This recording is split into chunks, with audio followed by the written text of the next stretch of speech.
Welcome back to the Michigan State Dynasty here in EA College Football 26. We are on to week 2 already in this dynasty, and as you saw last episode, we had a offensive shootout against Western Michigan. Now, I wasn't really expecting to say those words. I was expecting our defense to play a little bit better, but we saw some standout play from transfer running back, senior running back Elijah Tolliver. I mean, this guy was amazing. 3 touchdowns on the day, 2 through the air, 1 on the ground. He was unstoppable. Aiden Childs himself had a great game.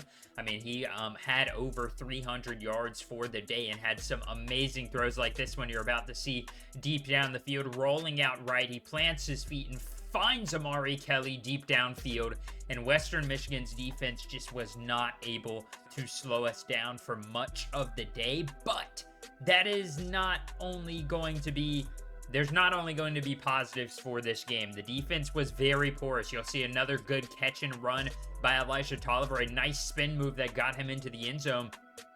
But outside of that, there was not a lot of positives on the defensive side of the ball. We didn't force any turnovers. We did not stop Western Michigan. I mean, Brock Lowry, a 72 overall quarterback, looked like a prime Patrick Mahomes out there. He was throwing it whenever and wherever he wanted. As you can see here, they were confident enough against our defense to line up empty set and send it flying downfield. Talik Williams really opened up their air attack for them.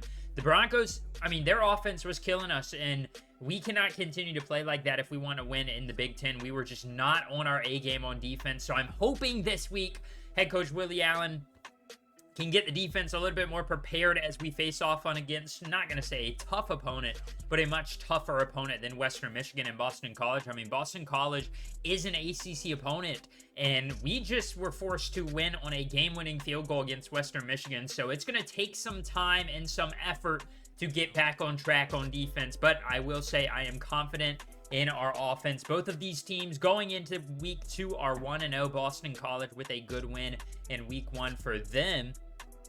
But the positives, they no longer have Castellanos, which was kind of their best star player, but they do have some very good impact guys. Safety, KP Price, I mean, this guy is quick. He's got good coverage skills, good tackling skills. I mean, I am very impressed. Look at that, 85 zone, 82 man. He is the star for this Boston College defense, and do not expect anybody else to perform a high level in their secondary if he is not performing at his level. They also have Lewis Bond at receiver. Bond is another one of those quick guys who's got some good sure hands. And Jordan McDonald at running back. He is a bruiser that has a little bit of speed, 89 speed, but not a very good catcher. He's got 59 catching, so we'll see if we can kind of force them to try and run that offense through him out of the backfield through the air rather than on the ground, because he is not a great catcher when it comes to running back. At quarterback, Grayson James is the new starter. He is unproven guy, but he has some talent. I mean, he's got a good arm. He's got okay accuracy, solid quickness and athleticism, but he's got a lot of room to grow. Unfortunately for them, he's a senior, so he's not going to be back next year. So they have 2 sophomores behind them. We'll see if they get any playing time. Probably not this week, but as you can see, here's the rest of their rooms. Lewis Bond, a couple of other pretty good receivers, Nedrick Bolden, Jonathan Montague, a redshirt or a true freshman who is actually getting some decent playing time. At tight end, they've got Jeremiah Franklin, a good senior tight end. They've got a really good tight end room. Senior, junior, and sophomore. Straight down the line, all 3 of those guys are really, really talented. Offensive line unit for the Eagles is very, very good as well. They've got 80 at almost every position, 88 overall at the left guard, 76 for Connor Short, but he gets up to an 80 after the morale boost, so he's counting in that 80. 79 for Amir Johnson, I believe, is going to be the one that's closest to under an 80. No, they do have, so the right side of the line is a little bit weaker than the left side, and when I say a little bit, I mean just a little bit. Their defensive line is pretty weak as well. They kind of max out at about 77 overall. Nobody that's going to absolutely wow you. They've got good depth. I mean, look at that. 4 seniors at 75 and 1 at 74 for D tackles. But they don't have anybody that's going to, go out there and take over and win you a game on defense, in my opinion, just from scouting this team out. Their linebacking core And their Mike and Will linebackers do also leave a little bit to be desired. They've got some talent, but not a lot of speed. 75 speed for their Mike linebacker and 81 for the Will Davion Crouch. So he is not the fastest. Max Tucker is their best cornerback. They've got a better secondary than they do defensive line. So I think that is where they kind of, try to build their defense and try to win their games on defense. But we'll see if we are able to kind of exploit that with a solid running game today with Elijah Tolliver. That's kind of going to be the plan. But as you know, you get into games, sometimes you get smacked in the face, sometimes the plan changes. I'm not expecting to go out there and run consistently the entire game, but we will see as we are home again in another matchup in East Lansing. This time it's raining, so the weather is not pretty today, but it's another edition of college football on a Saturday night. This Michigan State team is ready to hit the field. Head coach Willie Allen started his tenure 1-0, but that was just an appetizer. We're ready to begin the entree. As you see your Spartans running out onto the field, the band is playing and the crowd is going crazy for this Spartans team as the Eagles now will take the field. We are looking to dominate this one early. I hope we can kind of, put our identity on this game as the Eagles lost the toss and they will get the ball first. This one is kicked away and back to receive. Boston College is going to take it out of the end zone. He's going to scamper up the field and he's quickly met at about the 18-yard line. Probably should have just kept it in, but we will see. Grayson James, the senior quarterback, he had 260 and 2 touchdowns last week. Hopefully he will not be able to replicate those results through the air this week as Boston College is looking to exploit this defense. First play of the game, dumping it outside. That is caught. That's Bond, the highlight player. He is brought down by Chance Rucker, but a quick first down for Boston College on offense. The first play of the game, now the second. Grayson James dumps it down again. Lewis Bond is out there to block. This time it's going to be a broken tackle and a first down again. So 2 plays, 2 first downs, and moving those chains close to the midfield mark. 2nd and 11 at the 43. James out of the shotgun. 3 straight passes. This time pressure gets home and he will not get that one off in time. It's going to force a 3rd and 11. Can the Spartans get off the field? This is where we struggled last week. James steps up under pressure. Hit down again. He tried to hit the running back out of the backfield, but Grayson James could not connect there due to the hit, and Jack Velling will lead this team out. Aiden Childs remains under center for the 2nd straight week. We're going to see what he can do. He's going to hand it off to Tolliver. Good burst out the left side, and Elijah Tolliver has 10 on his first carry of the day. I'm hoping that's going to be a sign of things to come again today, as he was dominant last week. Now Childs' first pass of the game. Errant throw, but Jack Velling comes down with it. Enough to move the chains after the 10-yard scamper for Tolliver was just a few inches short. Now Childs under pressure immediately, lobs it across the middle. A couple of bad passes. Nick Marsh is going to get about 8.5 on that 2nd and 9 throw. So that is going to set them up in another 3rd and inches scenario. Childs is under center. They've got a 3 tight end set. He's got 1 receiver out to the left. That's Krishan McCray, the star transfer from Kent State. Childs is going to hand it off. Tolliver's got the first down, and then some out across midfield down to the 40. And that is another Spartan first down as they will hurry up back to the line. 2nd and 9 outside, and it's picked off. Aiden Childs never saw the man underneath, and the Eagles' defensive secondary is going to return it all the way. Cameron Martinez, the senior coverage specialist at corner. And just as I mentioned, their secondary is so good as the extra point goes through. Aiden Childs never saw him sitting underneath that out route to Krishan McCray. And just like that, they have a 7-point lead without having to get their offense back on the field. But Jack Velling quickly flips the field advantage there as he crosses midfield down to the 45 of Boston College's side of the field. Aiden Childs is looking for another one. This is a comeback route. Krishan McCray turns on the Jets up the sideline, and he is down inside the 11.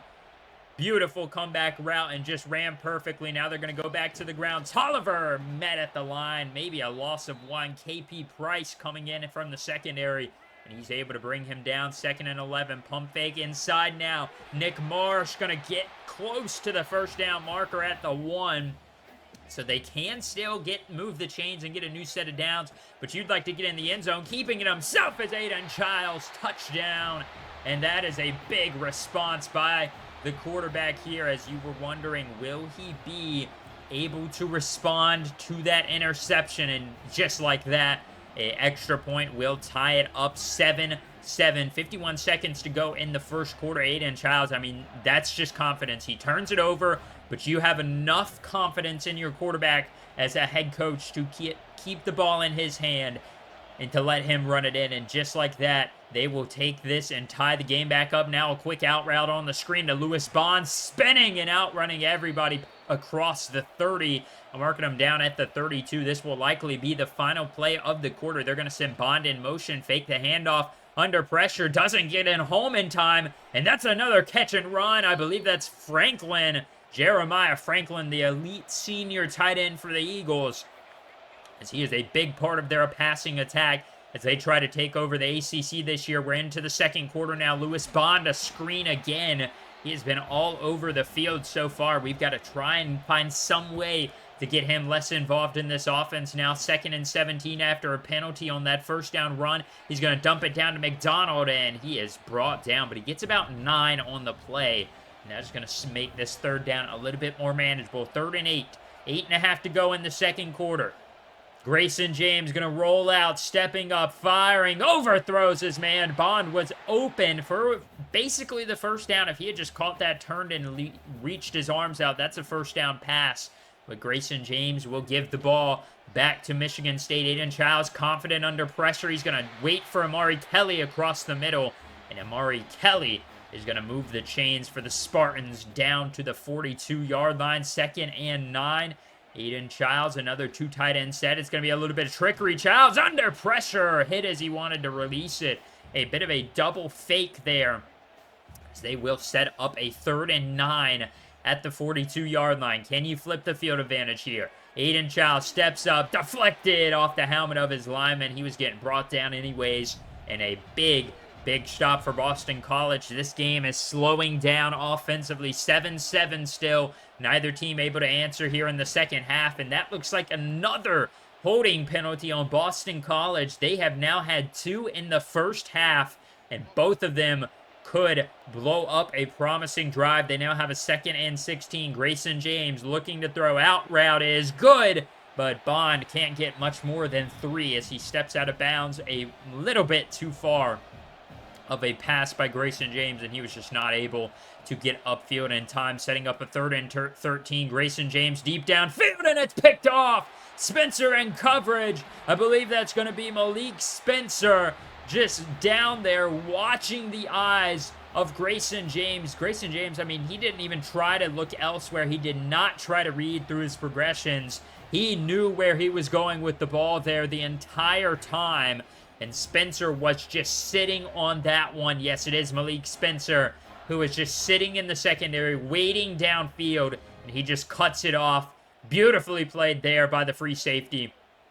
And that'll get the Spartans the ball back right at midfield. Elijah Tolliver's immediately going to take it on to the Eagles side of the field with a little bit of a 10-yard, 13-yard scamper, making it at the 38, a 2nd and 6. Aiden Childs play action, wants to run outside, nobody open, so he thankfully does not get lit up.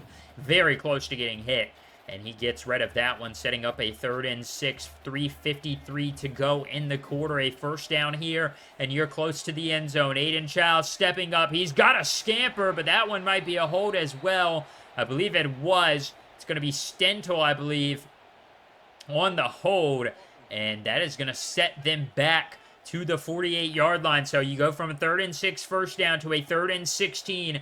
Aiden Childs steps up, looks to throw across the left side. Krishan McRae collides with the corner, and that one falls to the ground, and another punt for the Spartans offense. So both teams starting to struggle a little bit here on offense. Grayson James play action under pressure. McDonald, actually that might not be McDonald out of the backfield. That was Alex Broom, the backup.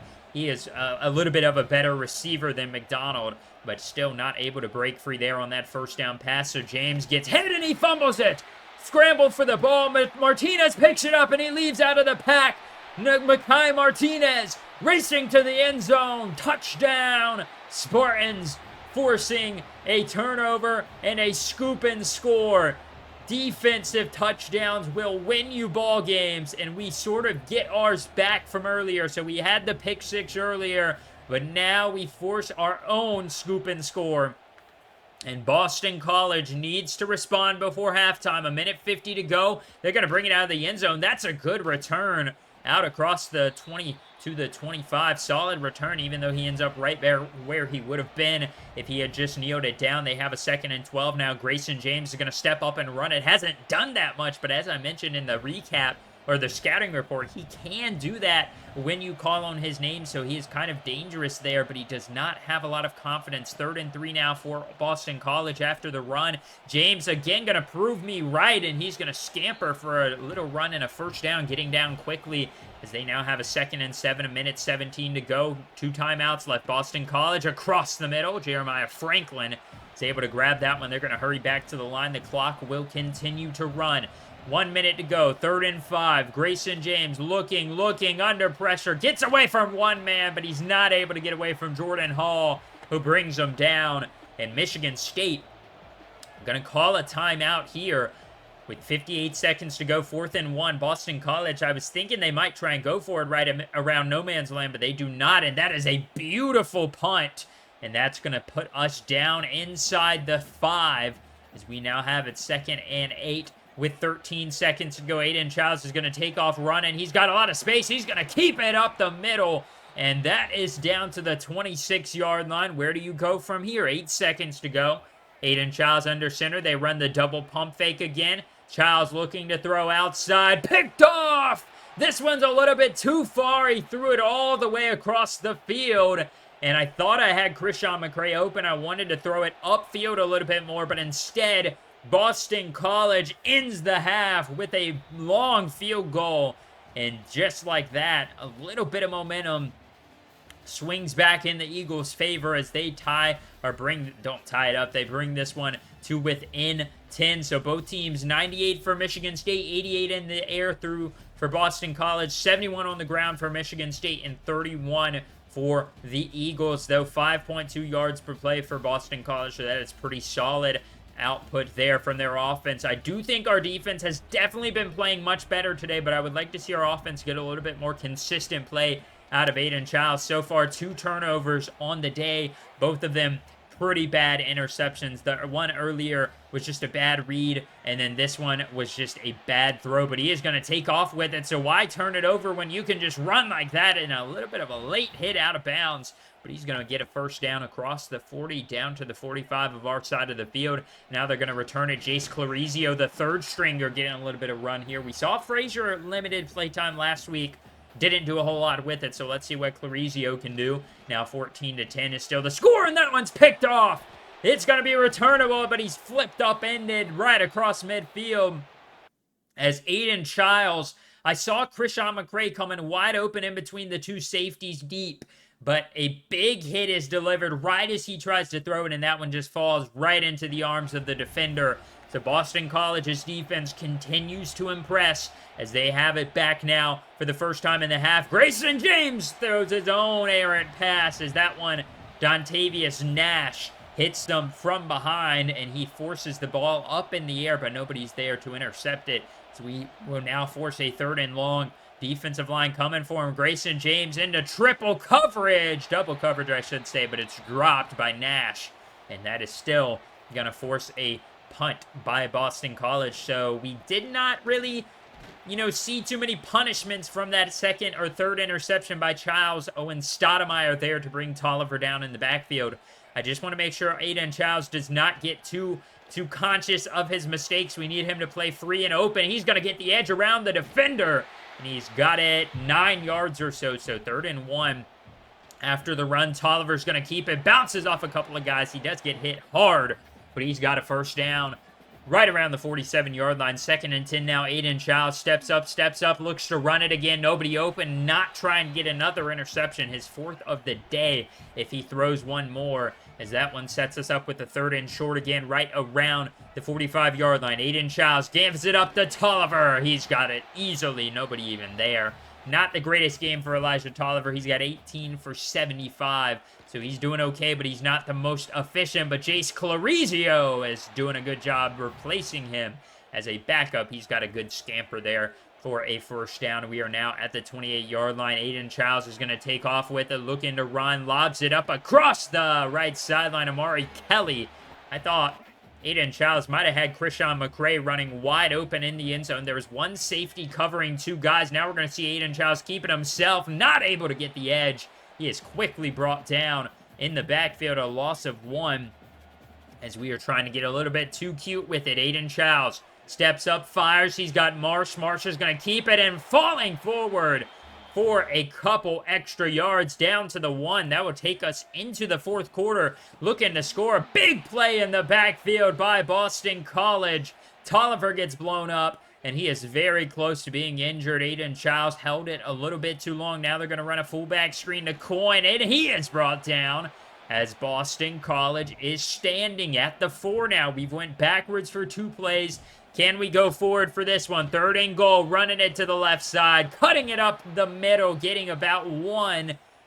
But they're going to settle for the field goal. I think Willie Allen playing it safe. You're up by 7 now, so even if they go down and score, you're still in this ball game. You do not want to risk it and then let Boston College score and take a lead, or take a bigger lead, I should say, as Grayson James finds his man on the quick in route. That might have been Lewis Bond. That might have been their other receiving core. Now Jordan McDonald getting open for the 1st time. Probably the 1st time you guys have seen him running today.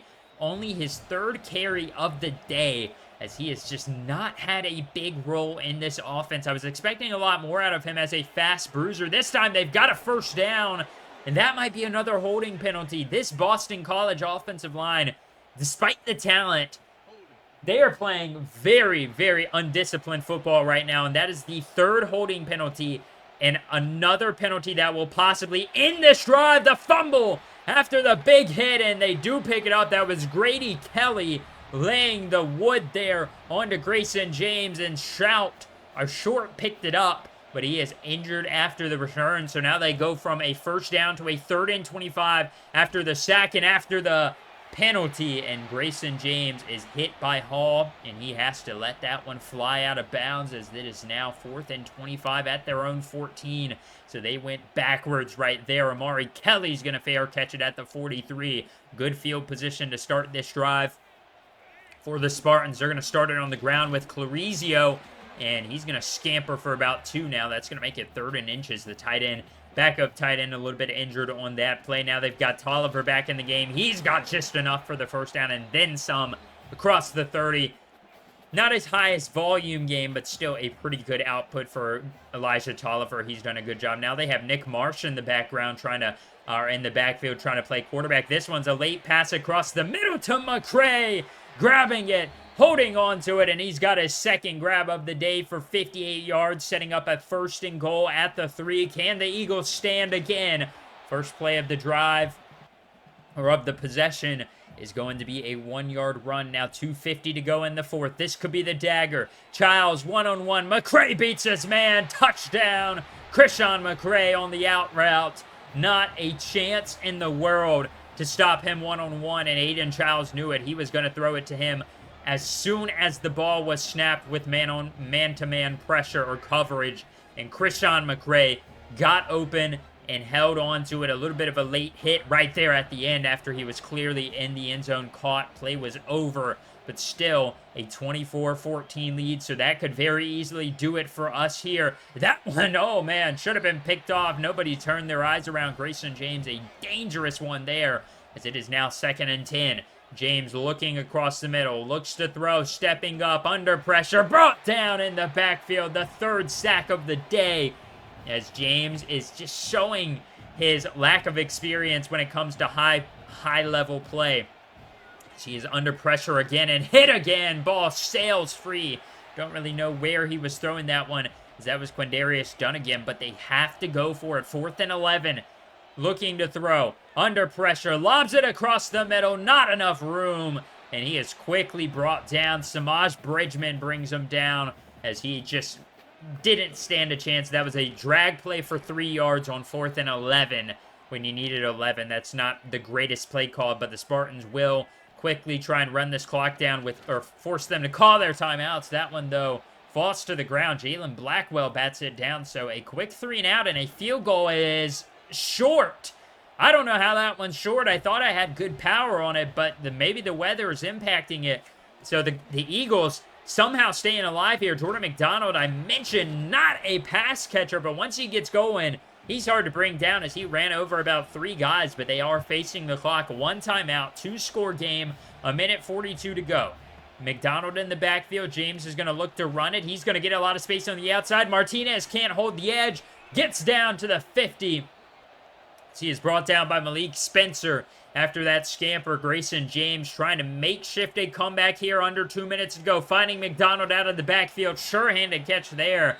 So not a lot of mistrust between the quarterback and running back. McDonald is playing a good game through the air. Now they're looking to throw. 2nd and 10. Hit as he delivers it. Dangerously close to being intercepted by the secondary there. Jalen Thompson delivered the hit off the edge. And it is still 24-10, right around a minute to go. Grayson James finds his man. That one's caught for a 1st down. Spinning into it, and they're going to have to keep going to the hurry-up. The clock will continue to run until they either get out of bounds, incomplete pass, or use their final timeout. Grayson James steps up, dumps it outside to Broom.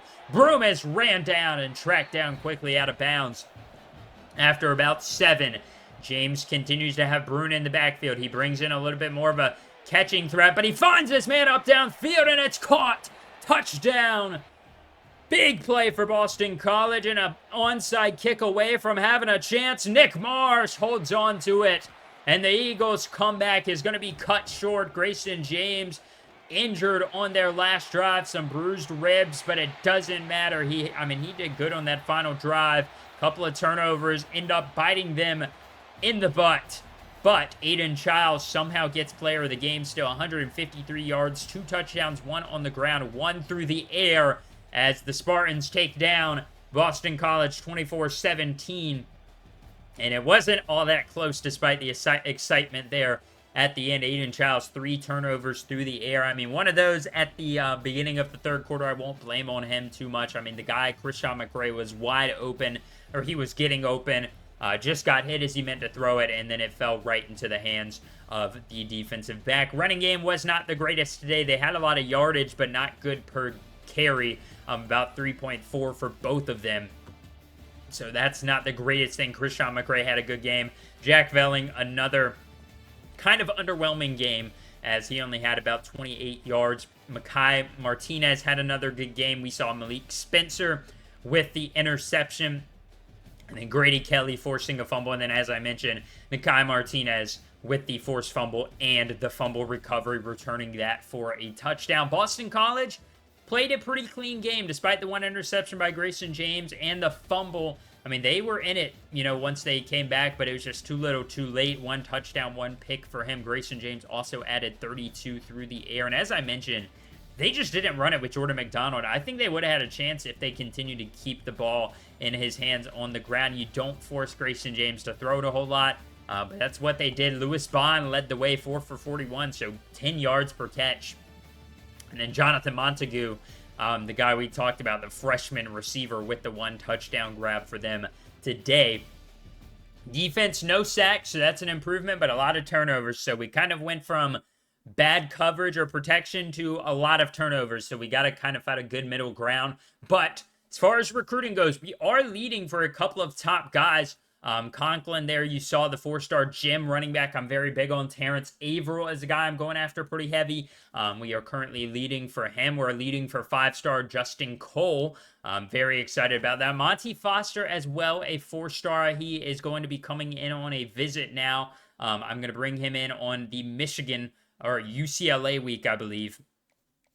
Hopefully we can bring him in. That will kind of give us a little bit more talent at receiver. A couple of these guys were not ready for visits just yet, but Terrence Averill was a guy that I wanted to bring in. We had 5 hours left, so I wanted to find some hours to get Juan Conklin in and to get Terrence Averill in on their visits sooner rather than later. Those are two local guys that I'm very, very high on. One from Ohio, one from Michigan. And then I just looked at Emeka Egbo.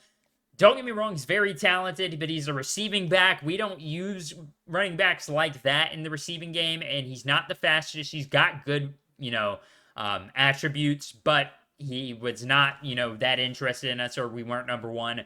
So I saw that as a way to kind of clear him off the board and get some more points. Marcellus Singleton, same thing with him. He locked us out of his top 5. So might as well just get him off the board, even though, there's the chance, but it's not very likely. So we had a bunch of guys down here that I'm very, big on that are interested in visiting. Hopefully we can get them in the next few weeks. And then Jeff Shaver is still kind of interested in us, and Al Berry is a little bit less so interested in us. We still haven't had enough points to go after those guys, but we're going to get Juan Conklin in on the Michigan week, so hopefully that rivalry game can kind of convince him. We went with brand exposure for his interest, and then Terrence Averill, we went with the Michigan week as well because it offered the most upside. If we win that game, it's a 3-star upside as opposed to like a 1 or 2-star upside. But here's a look around the college football world. No major upsets. I wouldn't say Clemson dominated Troy.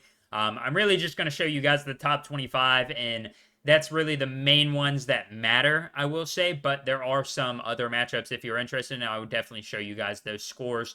Illinois is top 10. They are number 7 now as they took down Duke 28-17, but outside of that, nothing too shocking. Michigan and Oklahoma faced off, and Oklahoma proved that maybe the SEC is just a little bit better. They win that one 31-7. LSU squeaks by Louisiana Tech 34-31 as they are now top 3. Bama wins their game. Georgia dominates against their FCS opponent. But next episode, you guys are going to get a 2-episode thriller as we are taking on FCS East, and then we will be taking on what I consider our first real test, USC. Now, USC is not what they used to be. Obviously, they're not some blue chip program that's going to win a national championship every year that like they were at one point in time. Still very talented. A very tough opponent, and they now have a year in the Big Ten under their belt, so they are not a rookie anymore. And then obviously the FCS East game is not going to be very long. I'm anticipating you guys just kind of getting a bit of a recap on that one, and then you guys will see the USC game in its entirety, depending on how good of a game it is. But it's a 3 p.m. game, so we have a nice afternoon game in Los Angeles, California. Hopefully the weather will be nice and sunny for this one, so we don't have to deal with all those turnovers or slip receivers or bad throws by Aiden Childs. Hopefully that is something we can work out in the FCS week. But that is for next episode. If you did enjoy this one, hope you all will be able to catch up with the next one or stick around for the next one. And if you would like to, hit the like button, subscribe, turn on post notifications for every video, and I will catch you all next time. Have a great day, everybody.